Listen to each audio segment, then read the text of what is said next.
The women of the Gulabi gang are fighting back against rapists, brutal husbands and corrupt police officers.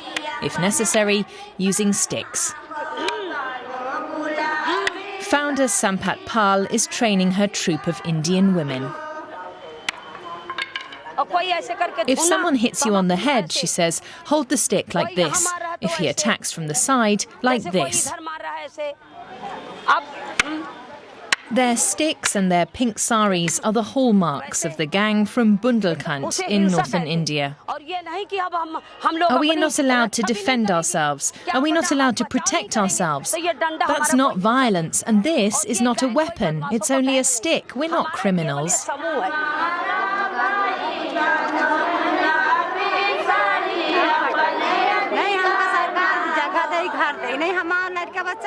Shandawati Pasuwan and her sister-in-law Kunti Devi joined the gang 5 years ago. Shandawati needed help and the Gulabis provided it, quickly and without any complications. Many women have joined the gang for the same reason. It was to do with her daughter, Shandawati explains. She ran away with a boy from another caste, she says. For 2 years I didn't know where she was. When she came back, she was 3 months pregnant. The boy had simply thrown her out. Then I joined the Gulabi gang, she says. They tracked the boy down and made them get married. As Gulabis, Shandawati and Kunti now know how to demand their rights, even though the traditional role of an Indian wife requires her to remain silent and obey the will of her husband. 18-year-old Rochni Gupta visits Sampat at home. She needs help.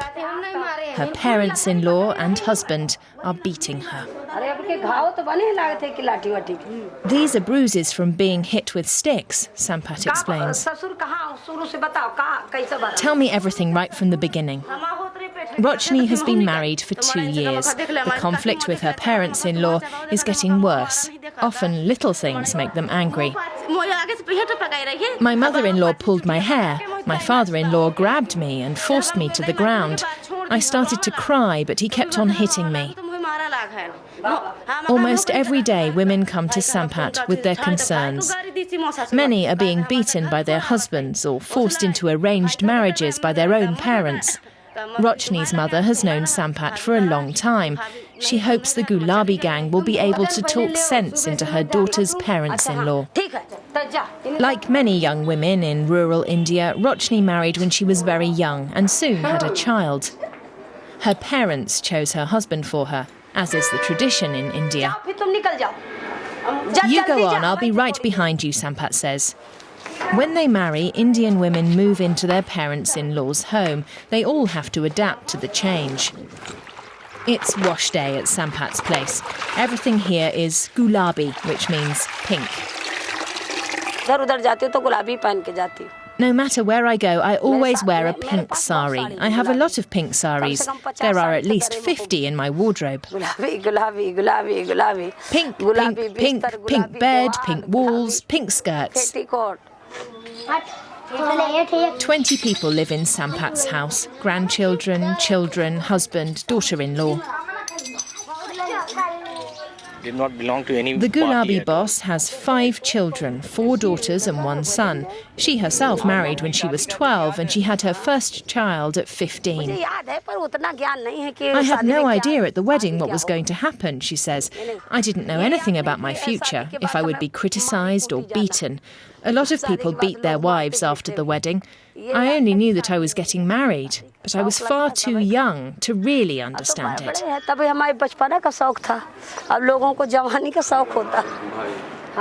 Badausa police station, everyone is waiting for Rochni's husband to show up. He's being asked to explain why he drinks so much and beats her. Sampat takes charge. The local policeman is not keen to get involved. Even the police have come to respect the Gulabi boss. She mediates in most such cases. No problem is too private for her to get involved in. Look at the state of you. I have no money for clothes, the husband says. But you can afford to buy alcohol and you beat your wife? Didn't you also soil your pants? He says he didn't. You can remember that you didn't hit her, Sampat says, but you've forgotten that you soiled your pants? And then your wife is supposed to clean up your filth? Clean your soiled pants? She doesn't deserve that. Don't talk nonsense. Stop drinking, do your work, get yourself a job. I promise to stop drinking.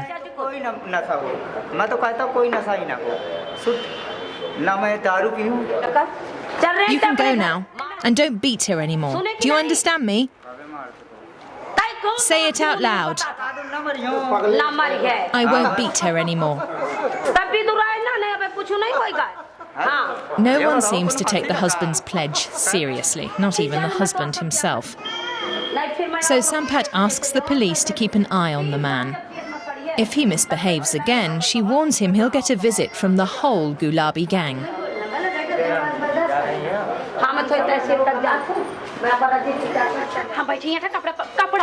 Sampat's youngest daughter, Nisha, recently married. Now she is preparing to move. Sampat chose her husband and her new family for her. The Gulabi boss believes in arranged marriages. In a few days' time, 20-year-old Nisha will move to the house of her parents-in-law. I'm a bit sad because I'm leaving my mother and father and my family behind, Nisha says.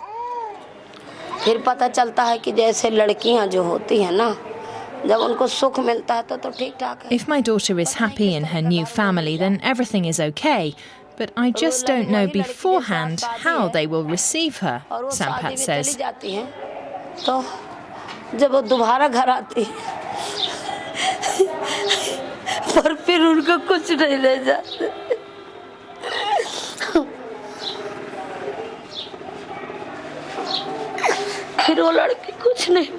When my daughter comes to visit, she will be a stranger in my house.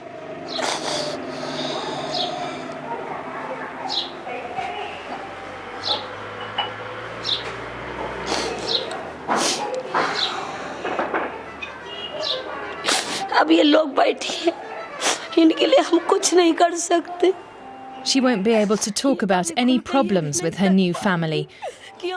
Even I, as her mother, will be a stranger for her then.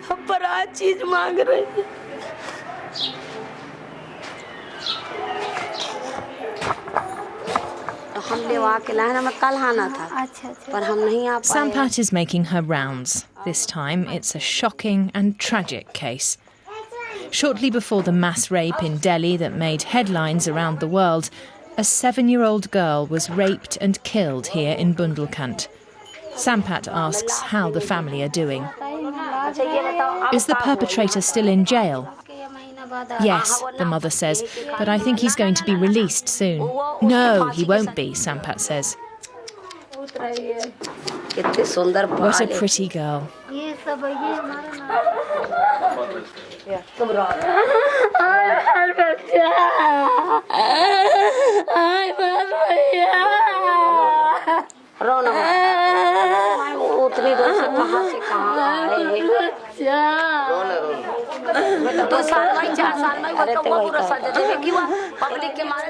If the perpetrator is ever released, he will never be able to walk the streets. We will tattoo his face, rapist and murderer. He will never want anyone to see his face because people would persecute him. That's how we'll do it from now on.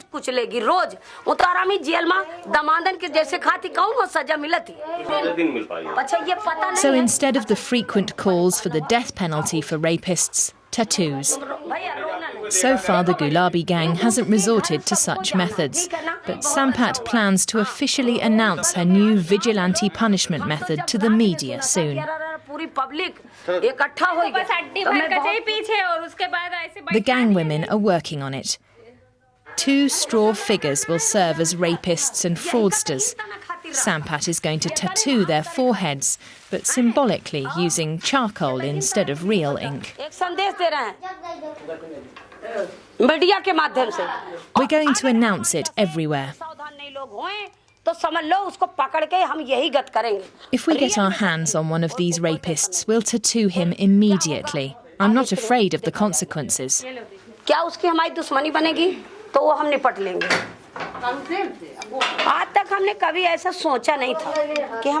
I never thought I'd have to do something like this. But I believe it's necessary, Sampat says. Indian media frequently report brutal rapes. The United Nations has named India as the most dangerous place in the world for girls and young women. Sampat hopes to deter potential rapists with the tattoo threat. If being tattooed destroys someone's life and he wants to kill me, I don't care. Everyone has to die sometime, she says.